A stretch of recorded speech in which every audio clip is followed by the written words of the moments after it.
তো ঘর থেকে বের হয়ে গেলাম ইন্ডিয়ার উদ্দেশ্যে। তো প্রথমেই একটা রিক্সা নিলাম। রিক্সা নিয়ে বাস স্টপে যাব এবং বাস কাউন্টারের উদ্দেশ্যে রওনা দিয়েছি। তো আমাদের রিক্সা বাস কাউন্টারের কাছাকাছি চলে আসছে। এখন আমরা এখান থেকে নামবো। কাউন্টারে ঢুকলাম। এখন অপেক্ষা করতে হবে গাড়ির জন্য। গাড়ি এখনো আসেনি, যেহেতু আমরা একটু আগেই চলে আসছি, 9:41-এ আসছি। মোটামুটি গাড়ি আসতে মোটামুটি আরও 15-20 মিনিট সময় লাগবে। তো অনেক অপেক্ষার পর বাস আমাদের মোটামুটি আধা ঘন্টা লেটে আসছে। তো আমরা এখন বাসে উঠলাম। তো বাস ছেড়ে দিল। রাতের রাস্তা, মোটামুটি জনমানব শূন্য, কিছু গাড়ি চলতেছে আর রাস্তায় গাড়ি চলবে, এটাই স্বাভাবিক। তো আমাদের রোডটা চেঞ্জ হয়েছে পদ্মা সেতু হওয়ার কারণে। আমাদের বাসগুলা এখন পদ্মা সেতু হয়ে রওনা দিবে। তো যার জন্য মোটামুটি আমার জন্য পথটা উল্টা হয়ে গেছে। যদি আমাদের যে সোজা রাস্তাটা ছিল সেটা হলে আমাদের জন্য মোটামুটি 2 ঘন্টা আগে বা 3 ঘন্টা আগে পৌঁছানোর ব্যবস্থা হয়ে যেত। তারপরও দেখা যাক, কারণ আবার ফেরি পার হইতে গেলে তো এখানে সময় লাগতো। তো সেই সময়টা হয়তো বা কভার হয়ে যাবে। যেহেতু আমি আগে পরে কখনো পদ্মা সেতু দিয়ে যাইনি, এখন পর্যন্ত আমি পদ্মা সেতুটা দেখা হয়নি, এখন পর্যন্ত আমি পদ্মা সেতুটা দেখতে পারি নাই। গাড়ির স্পিড আছে, আবার জ্যামও আছে।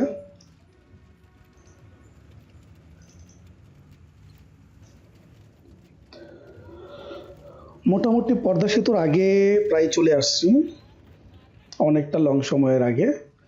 তো পদ্মা সেতুর আগে চলে আসছি। এখানে মোটামুটি এখনো শীত পড়েনি, অথচ কুয়াশায় কোনো কিচ্ছু দেখা যাচ্ছে না।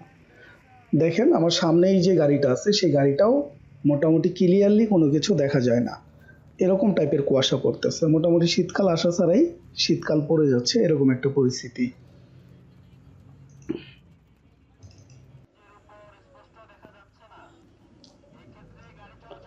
দেখেন পদ্মা সেতু ওঠার আগে বিশাল জ্যাম, টোল ক্রস করলো। আমাদের বাস এখন টোল ক্রস করে পদ্মা সেতুতে উঠবে, এরকম একটা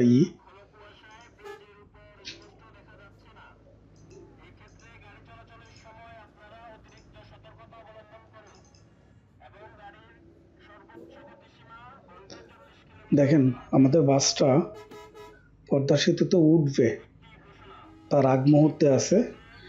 বাইরে এরকম এরকম পরিমাণ কুয়াশা, পাশে কিচ্ছু দেখা যাচ্ছে না। হালকা বৃষ্টি বৃষ্টি হয়েছিল, সেজন্য এখন গাড়ির গ্লাসেও এখন কুয়াশার ইয়েতে কোনো কিচ্ছু দেখা যাচ্ছে না। তো রাতের অন্ধকারে আমাদের বাস এখন পদ্মা সেতুতে চলতেছে। কুয়াশার জন্য স্পষ্ট কোনো কিছু দেখা যায় না বাইরে, তারপরও সেতুর উপরে যে লাইট আছে সেই লাইটের কারণে সেতুটা দেখা যাচ্ছে। বাসটা চলতেছে।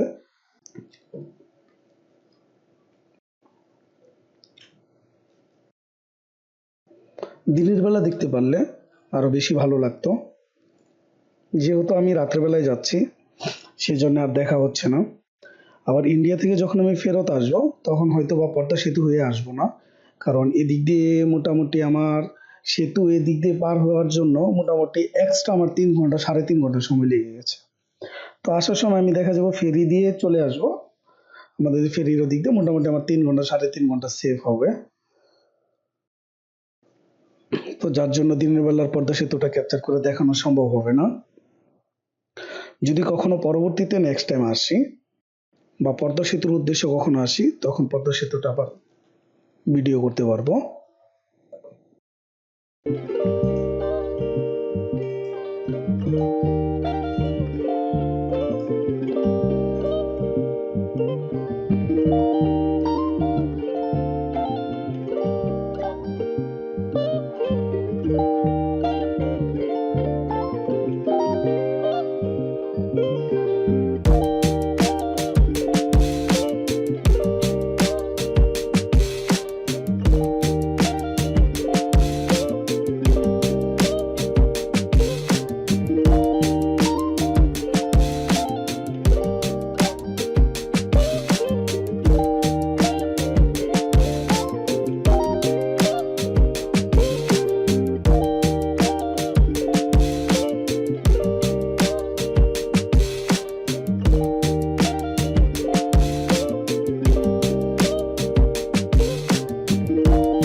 রাতের বেলায় তো সম্ভবত পদ্মা সেতুটার একটা বাঁক আছে, যার জন্য এই বাঁকটা ঘোরার কারণে সেতুর উপরে যে লাইটগুলা সেগুলো এখন দূর থেকে দেখা যাচ্ছে।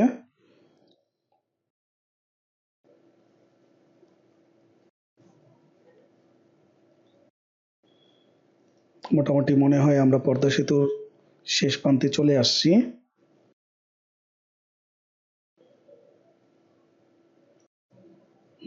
আমরা পদ্মা সেতু শেষ প্রান্ত থেকে আমরা পদ্মা সেতু থেকে নেমে গেলাম। তো নেমে যাওয়ার পর আমাদের বাসটা একটা রেস্টুরেন্টের কাছাকাছি দাঁড়াবে। আমাদের বাসটা সম্ভবত রেস্টুরেন্টের কাছাকাছি চলে আসছে।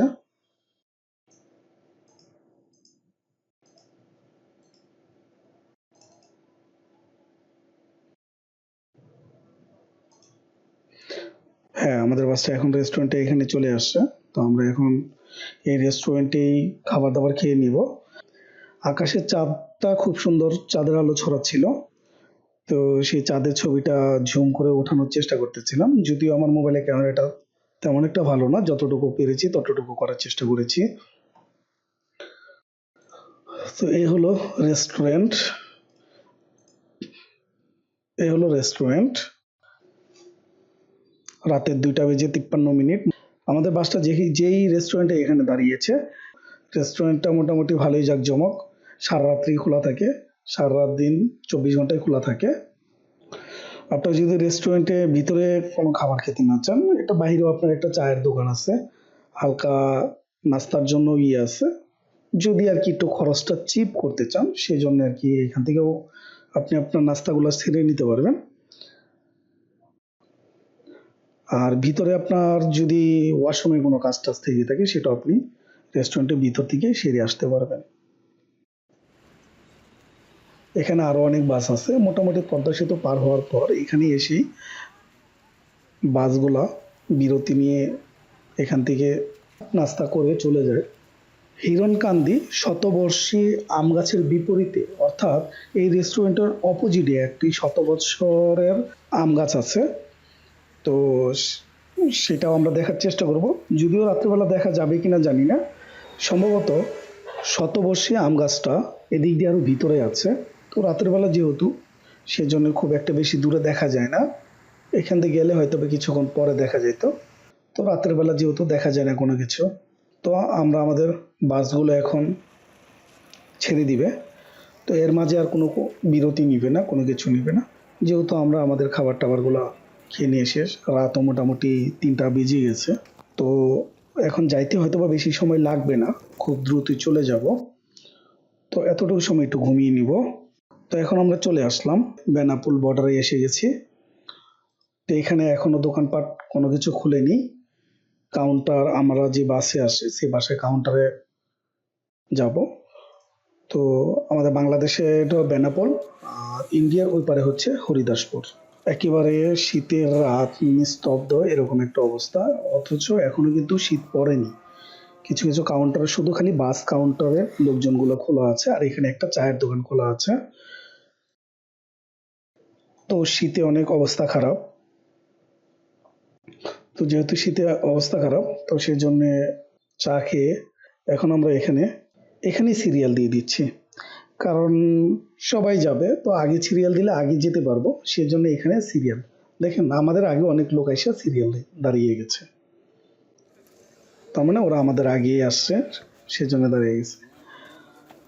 তো সকাল হলো, ইমিগ্রেশনের লাইন। আগে যে পরিমাণে লোক ছিল সেই পরিমাণে কোনো লোক নেই। এরকম সময় হলে এখানে দেখতেন মানুষ, কত পরিমাণে মানুষ থাকতো। যারা ইন্ডিয়াতে যান, হরিদাসপুর বেনাপোল হয়ে যারা যান, তারা জানেন যে বেনাপোলে কি পরিমাণ পর্যন্ত লোকজন হয়। তো ইমিগ্রেশনের জন্য লাইনে দাঁড়াই। বাংলাদেশে ইমিগ্রেশন শেষ করলাম, ইন্ডিয়া ইমিগ্রেশন শেষ করব। তো এই বর্ডারে এন্ট্রি এবং এক্সিটটা খুব সুন্দর করেছে, অনেকটা স্পেস নিয়ে, অনেকটা জায়গা নিয়ে খুব সুন্দর করে কাজ চলমান আছে। এবং ভারতে ইমিগ্রেশন শেষ করলাম, শেষ করে আমরা এখন বের হলাম। কাজটা সম্পূর্ণ হলে দেখতে অনেক সুন্দর লাগবে। যেহেতু সকাল সকাল কুয়াশা, সম্পূর্ণ কোনো কিছু পুরোপুরি দেখা যাচ্ছে না। তো আমরা এখন ইন্ডিয়ার ভিতরে চলে আসছি। তো বাকিটুক কিভাবে যায় সেটা দেখা হবে পরের পর্বে।